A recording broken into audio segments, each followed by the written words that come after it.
Olá, muito bom dia a todos. Estamos de volta com mais uma recapitulação da lição da Escola Sabatina do quarto trimestre, ainda falando sobre lições de fé no livro de Josué. E agora nós vamos para a terceira lição, a recapitulação da terceira lição.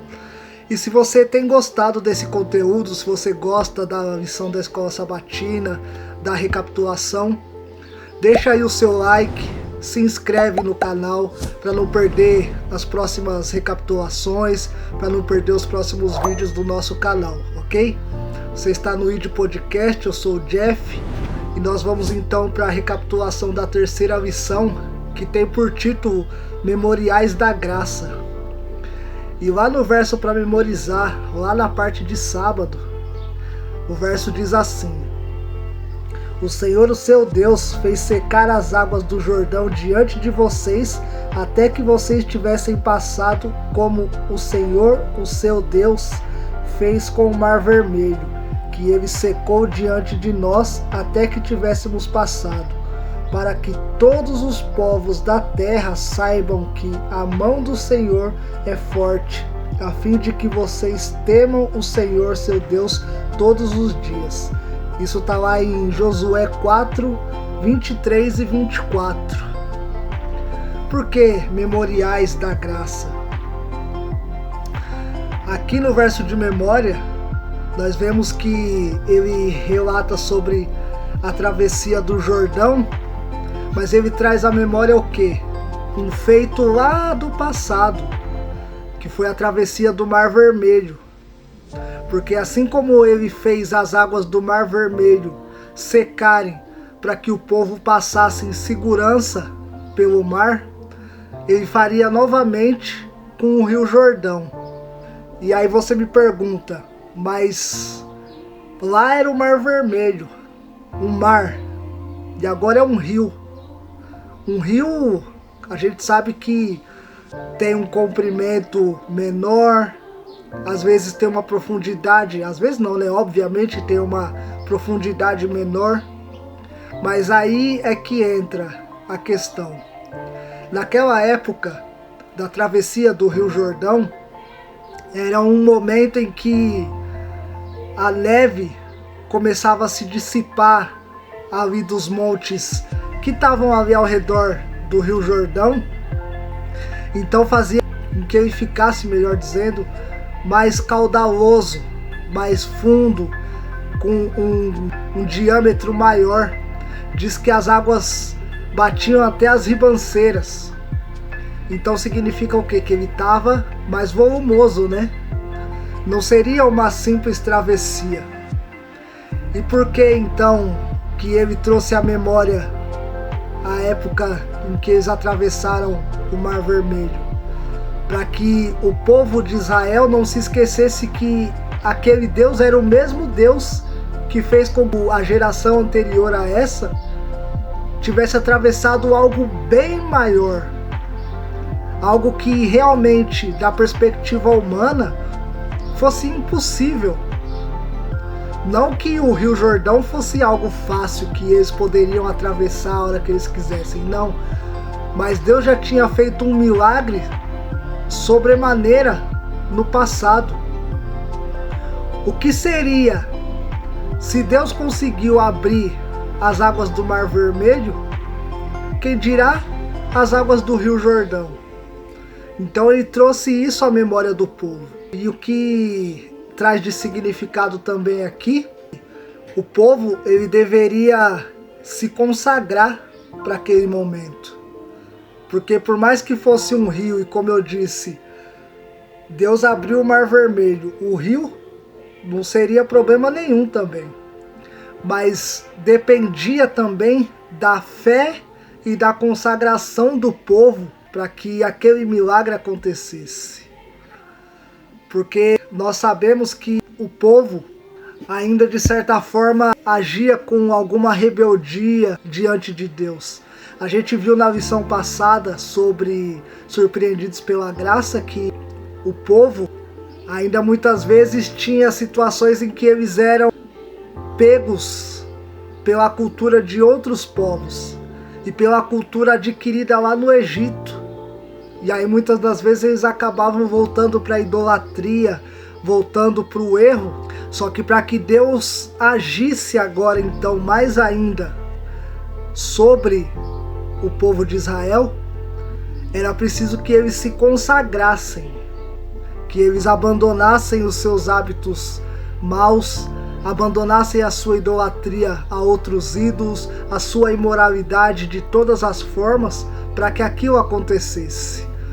E aqui na lição de domingo, que fala cruzando o Jordão, tem uma pergunta bem interessante. Diz assim: por que Deus pediu aos israelitas que se preparassem de forma especial para o que estava prestes a acontecer? E é como eu acabei de falar, era preciso que o povo fizesse uma consagração, que o povo também fizesse a sua parte, porque seria muito fácil eles apenas irem e Deus abrir o Rio Jordão ali, a passagem, para que eles passassem.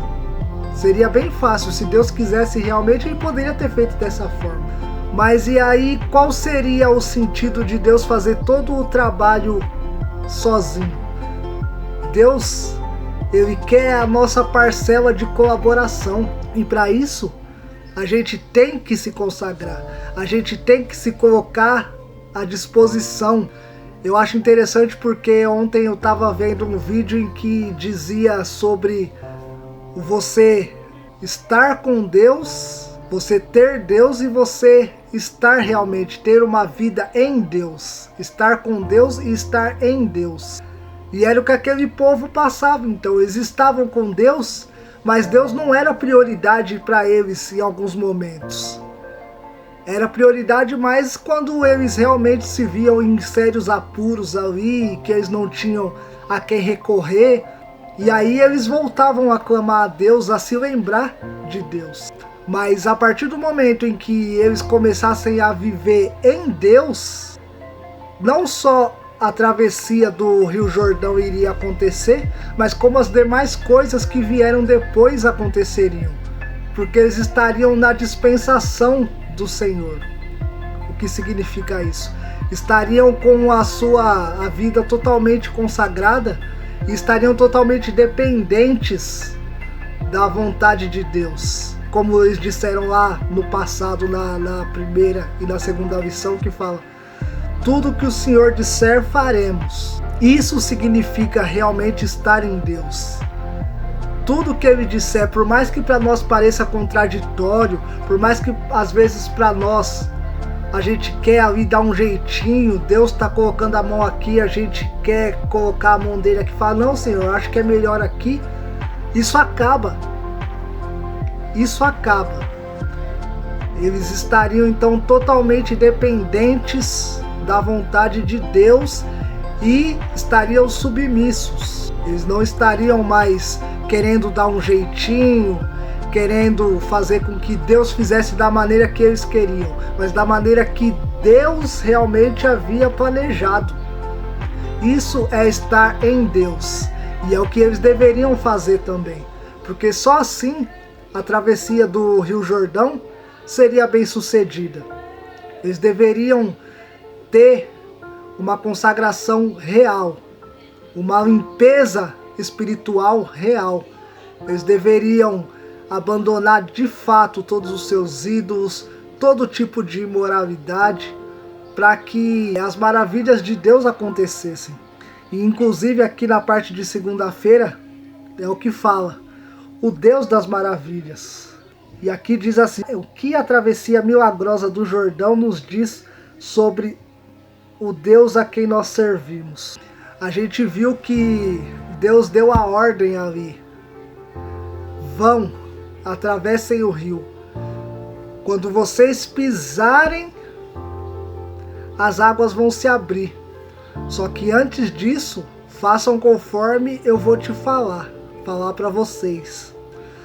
Levem a arca à frente e fiquem aproximadamente 900 metros distantes da arca. Deixem a arca aí e depois vocês vão seguindo. O que isso mostra? Isso mostra que Deus estava ali na liderança daquele ato. Ele estava ali à frente do povo. Como a gente viu na lição passada, ele é o verdadeiro líder. Josué estava ali como um instrumento sendo usado por Deus para guiar aquele povo, mas o líder real, o líder supremo sempre foi Deus. E nessa travessia do Rio Jordão ele mostra isso, porque a arca ia adiante e o povo vinha bem atrás, bem distante, né? Como eu disse, cerca de 900 metros de distância. Isso mostra que Deus ele já tinha tudo planejado. A liderança é dele. E que a gente tem que pôr a nossa parcela de confiança e de fé dos intuitos dele, daquilo que ele já determinou. Só que se o povo não tivesse se consagrado antes, isso seria impossível. Não tem como você seguir os propósitos de Deus, seguir aquilo que Deus determina para você, se você ainda quer continuar fazendo as coisas à sua maneira. O povo não poderia continuar seguindo os seus próprios desígnios e ainda assim permitir que Deus operasse as maravilhas que ele planejava operar diante daquele povo. Porque naquela geração, nessa geração que era a que Josué estava guiando, essa travessia era uma das maravilhas que Deus ia operar, era uma só dentre as demais que iriam vir. Fora a libertação dos reinos amorreus que teve, e futuramente então a conquista de Jericó. Então, se o povo não realmente seguisse da maneira certa, Deus não ia poder manifestar tudo aquilo que ele tinha em mente.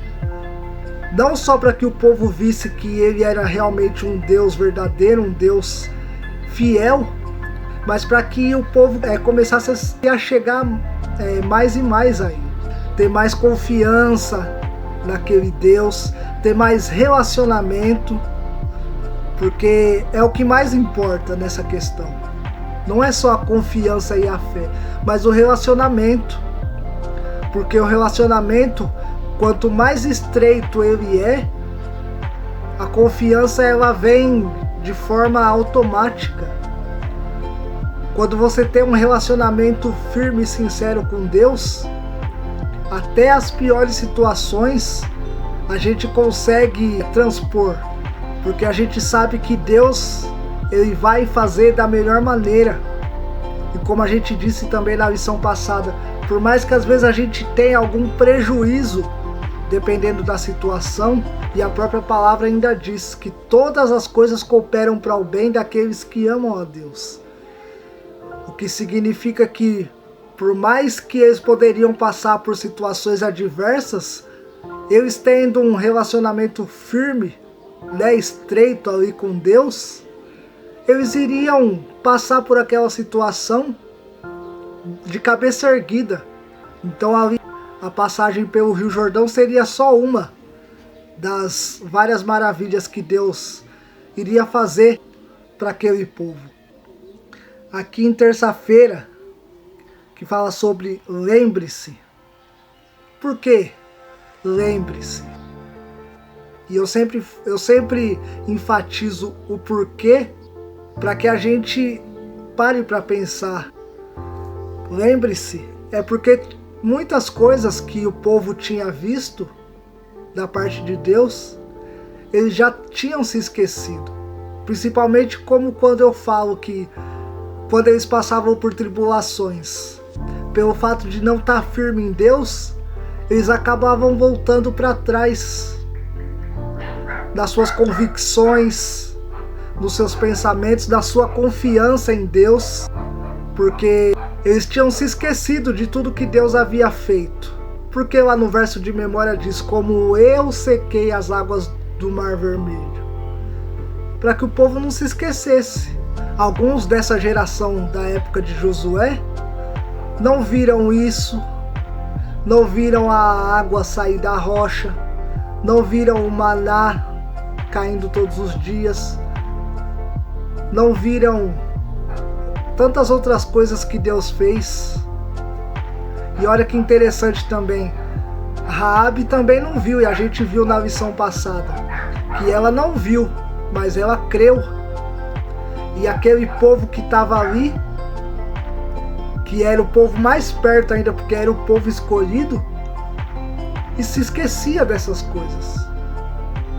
Então Deus fala, lembre-se, não se esqueça das coisas que eu fiz por vocês, que eu fiz em prol de vocês, para que quando vier a situação ruim, ao invés de vocês voltarem para trás, vocês se apeguem mais a mim, vocês me busquem mais, porque vocês sabem que de mim vem o socorro, e não daqueles falsos ídolos, e não daqueles sacrifícios que não levam vocês a lugar nenhum. E aí entra num outro ponto, que muitos hoje ainda questionam, mas a gente não vai entrar muito nesse mérito aqui. Lá nos 10 mandamentos, aonde está escrito lembre-se? É no 4º mandamento, no sábado, que está lá em Êxodo 20, do 8 ao 11. Lembra-se, ou lembra-te, né, do dia de sábado, para o quê? Para o santificar.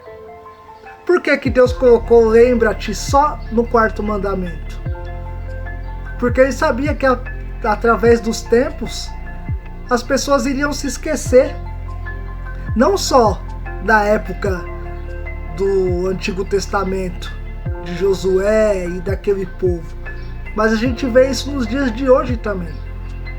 Quantas pessoas não dão importância para esse mandamento, falam que já foi abolido, que agora não faz parte mais da nova aliança, que Jesus fez isso no sábado, fez aquilo, assim como os fariseus sempre acusavam ele, sendo que Deus, melhor dizendo, Jesus nunca disse que o sábado foi excluído e não ia fazer parte da nova aliança.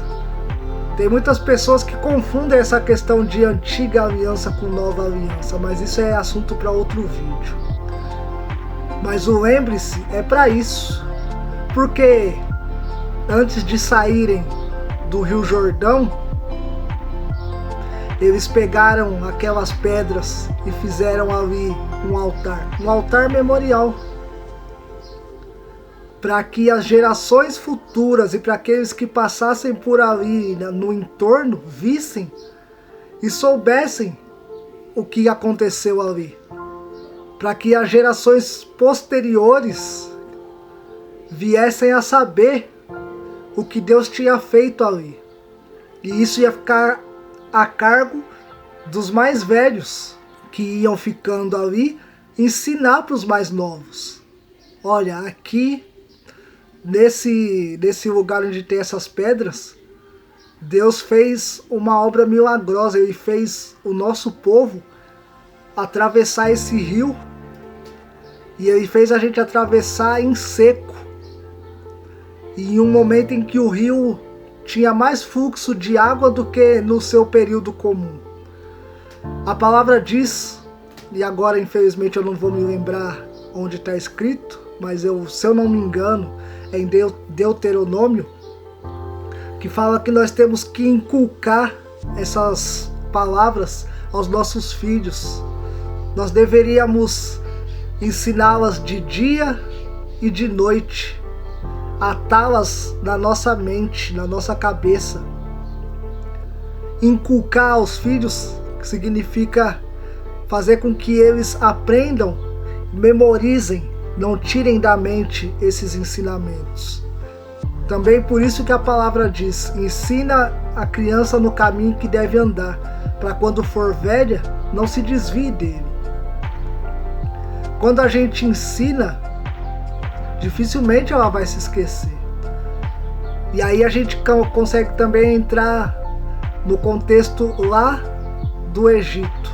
José, que foi governador através de Deus que levantou ele e fez com que Faraó o constituísse governador. Então ele teve o favor divino e o favor do rei daquela terra, que era o Faraó.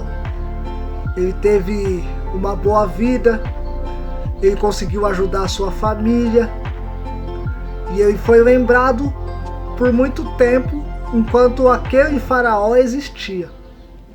Só que quando entrou um outro Faraó, olha que interessante, olha como Deus levantou José naquela terra, era para ele ser eternizado na memória dos egípcios.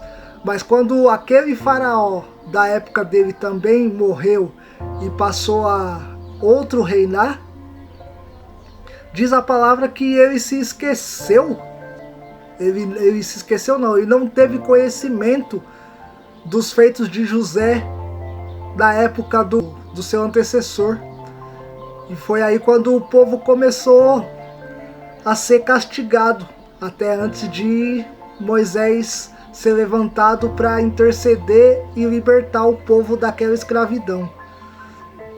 Então a gente tem que pegar esses memoriais que existem, como eu falei, o do quarto mandamento, ali tinha o das rochas, que eles erigiram ali um altar após a travessia do rio, para que não fosse esquecido todas as maravilhas, tudo aquilo que Deus já havia feito. E isso serve para nós hoje. Quais os memoriais que você tem erigido na sua vida, colocado na sua vida, para que você e a sua família não se esqueça da bondade e da misericórdia de Deus? O que você tem feito para que Deus não seja esquecido, mesmo nos piores momentos, nos seus momentos de luta, nos seus momentos de incerteza? Você tem os seus memoriais pessoais para que você e a sua família não se esqueça do Deus Todo-Poderoso? Lá em quarta-feira, aqui ó, a gente viu em terça lembre-se e quarta esquecimento. Resumidamente, porque eu já falei aqui, é isso. É não se esquecer de tudo que Deus já fez. Aquele povo não deveria esquecer, porque eles viveram com Deus ali pertinho, praticamente lado a lado com Deus. Tiveram todo o favor ali na sua frente, dia após dia. Mas, mesmo assim, em dados momentos, alguns acabavam esquecendo disso. Acabavam voltando a cultuar deuses estranhos, a cometer práticas erradas, a cometer as suas imoralidades às quais eles tinham se acostumado antigamente. E esse é o lembrete. Resumidamente, porque a gente já tratou disso agorinha, a gente não pode deixar que momentos ruins, que instabilidades na nossa vida, no modo geral, faça com que a gente se esqueça desse Deus maravilhoso. Se esse Deus já fez tanto por você e fez tanto por mim, a gente não pode deixar que um dia ou algum momento da nossa vida seja derradeiro para que tudo aquilo que a gente sabe que Deus fez por nós vá por água abaixo e a gente se esqueça. Aqui na quinta-feira, além do Jordão. Além do Jordão, é porque ali eles já tinham atravessado. Aqui diz assim: transformou o mar em terra seca, e eles atravessaram o rio a pé. Ali nos alegramos nele. Olha que passagem bonita, tá lá em Salmo 66, verso 6. E transformou o rio em terra seca. Deus mostrando o seu poder ali para todo o povo ver.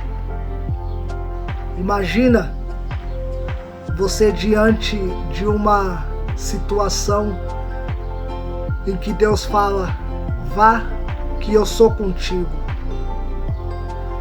E você avança e vê que realmente as coisas acontecem conforme ele disse. Qual seria a sua reação? eu fico imaginando qual seria a minha, de saber como esse Deus é zeloso e é maravilhoso. A gente pode pegar aqui também o exemplo de Pedro, quando caminha ali alguns momentos ali pelas águas. Ele acreditou que Jesus poderia realmente fazer com que ele ficasse firme sobre as águas. E sabe o que isso nos ensina? Nos ensina confiança. Porque enquanto Pedro mantinha os seus olhos fixos no Mestre, ele conseguiu caminhar normalmente perante as águas. Mas a partir do momento que a sua fé começou a vacilar e que ele tirou os seus olhos do Mestre, foi o momento que ele começou a afundar. E se o povo não tivesse crido e feito tudo conforme Deus tivesse mandado, eles também não teriam atravessado o Jordão. Com certeza Deus diria para que eles esperassem um pouco mais para que aquilo acontecesse. Porque Deus não ia mudar a estratégia, mas ele ia requerer do povo uma mudança significativa. Até porque, até aonde eu sei, não havia outro meio de chegar ao outro lado. Não havia ponte, acredito, embarcação, eles mesmos, né, porque peregrinavam a pé. Então, o único meio era transpor o rio. E Deus só fez isso porque o povo também se comprometeu. Ou seja, enquanto você faz realmente aquilo que Deus te manda fazer, como eu disse, quando você vive em Deus, as coisas são diferentes. Deus consegue agir na tua vida, assim como agiu na vida daquele povo. Mas quando a gente acaba querendo dar um jeitinho, aí as coisas não andam, não acontecem. E aqui na lição de sexta-feira, no finalzinho aqui já, diz assim: estudem cuidadosamente as experiências de Israel em sua viagem para Canaã. Estudem o 3º e 4º capítulo de Josué, que registram o preparo deles para cruzar o Jordão e a sua passagem pelo rio para entrar na terra prometida. Isso nos mostra que tudo, independente do que seja, exige um preparo, exige uma reflexão, exige uma estratégia, mas principalmente exige buscar a Deus, saber a sua vontade, saber se realmente é isso que Ele quer que a gente faça, se é isso que Ele realmente quer que a gente fale. Devemos buscar primeiramente a vontade dEle, saber o que Ele deseja para nós. Sem saber, sem ter esse preparo, as coisas se tornam mais difíceis. E mais ainda, querer chegar no final da caminhada sem antes passar pelo caminho é algo totalmente impossível. Tudo tem um processo. Tudo demanda um processo. Não queira burlar, pegar um atalho para chegar mais rápido. Porque enquanto você passa pelo processo, é que você cria maturidade, você cria experiência para quando você chegar no seu destino, no seu propósito, você esteja preparado para receber aquilo que você estava buscando. É impossível você chegar no final sem antes passar pelo caminho.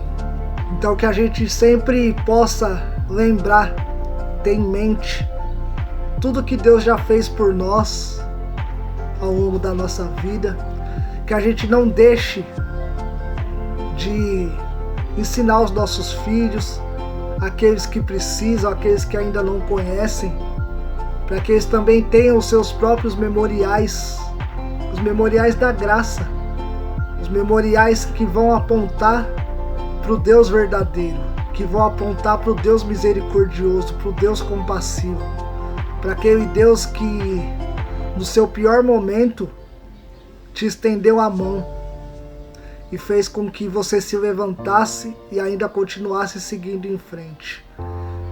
Amém? Esse é o resumo de hoje. Fiquem todos com Deus. Deixem seu like, se inscrevam e até a próxima.